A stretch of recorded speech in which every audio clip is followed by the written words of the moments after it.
Welcome to my channel. Please like, comment, share and subscribe. नमस्ते culinary artist cooking च्यानलको अर्को नयाँ एपिसोडमा यहाँहरूलाई स्वागत छ। आजको यस भिडियोमा मैले कन्टिनेन्टल डिशको रेसिपी लिएर आएको छु, जस अन्तर्गत मटन स्ट्यू रहेको छ।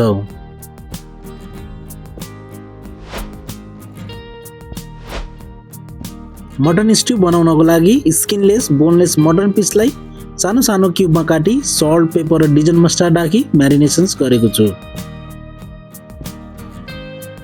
त्यसपछि मटन स्ट्यू बनाउनको लागि चाहिने अरू इन्ग्रेडियन्ट्सहरू जस्तै पोट्याटो र क्यारोटलाई वास पिल रिवास गरी सानो सानो क्युबमा काटेको छु। लिक्विडको लागि रेडीमेड चिकन स्टक लिएको छु। त्यसै गरी स्ट्युइङ गर्नको लागि रेड वाइन लिएको छु। यसलाई मैले डिग्लेजिङ गर्न प्रयोग गर्नेछु। यसको अलावा टोमेटो पेस्ट, टोमेटो प्युरी, मिरपुवा जस्तै सेलेरी, क्यारोट र अनियन, चप्ड गार्लिक र हर्ब्समा फ्रेस रोजमेरी र बे लिभ्स लिएको छु। म्यारिनेसन गरेको मटनलाई फ्लोरमा राखी डस्टिङ गरेको छु। मटनलाई क्रिस्पी र जुसी बनाउन डस्टिङ गरिन्छ।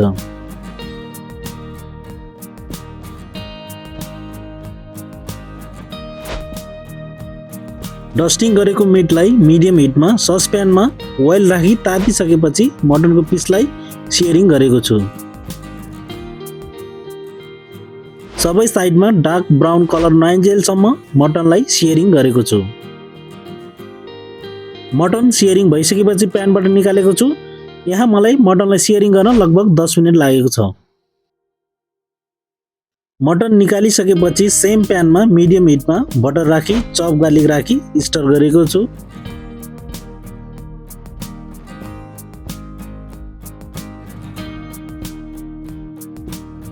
त्यसपछि मिरपुवा जस्तै सेलेरी, क्यारोट र अनियन राखी ट्रान्सलुसेन्ट नभइन्जेलसम्म चलाएको छु।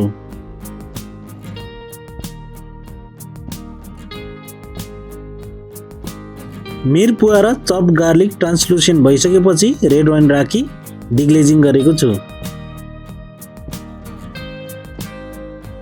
रेड वाइनले फ्लेभर बढाउन साथै मिटलाई टेन्डर बनाउन मद्दत गर्दछ।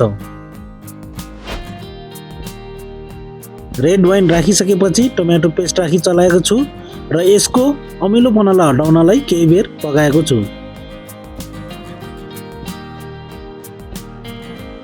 त्यसपछि सबै इन्ग्रेडियन्ट्सहरू कभर हुने गरी स्टक राखेको छु र क्रमशः क्यारोट पोट्याटो राखेको छु।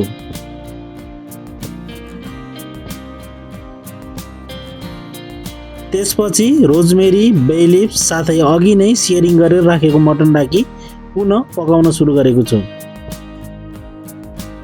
मटन स्ट्यू बनाउनको लागि दुईवटा both dry hit and moist hit cooking method प्रयोग गरिन्छ। साथै सल्ट पेपर राखी एकचोटि बोइलिङ नभइन्जेलसम्म पकाउने र बोइलिङ पोइन्टमा आइसकेपछि लो हिट सिमरिङ टेम्परेचरमा छोपेर कमसे कम मटनलाई 1 घण्टा पकाउनु पर्दछ। लो हिटमा लामो समय छोपेर पकाउँदा मिटलाई टेन्डर साथै टेस्टी बनाउन मद्दत गर्दछ।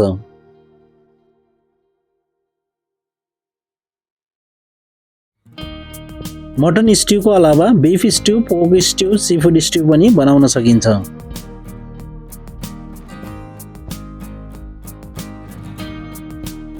कन्सिस्टेन्सी मेन्टेन गर्नको लागि बीचमा बारम्बार चलाइराख्नु पर्दछ। 1 hour later. लगभग 1 घण्टापछि मटन स्ट्यू राम्रोसँग तयार भइसकेको छ र मैले यसलाई अन्तिममा चप पार्सलीले गार्निस गरेको छु। स्ट्यू धेरै प्रकारको हुने भएकोले यहाँ मैले बनाएको स्ट्यू आइरिस स्टाइलको तरिकाले बनाएको छु र यसलाई आइरिसहरूको नेसनल डिसको रूपमा लिइन्छ। कमर्सियल किचनमा आइरिस स्ट्यू वा हङ्गेरियन स्ट्यू जसलाई गुलास पनि भनिन्छ धेरै प्रयोग गरिन्छ। मटन स्ट्यूलाई राइस, पास्ता वा म्यास पोट्याटो सँग सर्भ गर्न सकिन्छ। यहाँहरूलाई आजको भिडियो कस्तो लाग्यो कमेन्ट गर्नुहोला। साथै मन परेमा लाइक, शेयर एन्ड सब्स्क्राइब पनि गरिदिनु हुन अनुरोध गर्दछु। अर्को भिडियोमा कुनै नयाँ डिस सहित उपस्थित हुनेछु। तबसम्मको लागि keep watching culinary artist cooking channel. See you and bye by.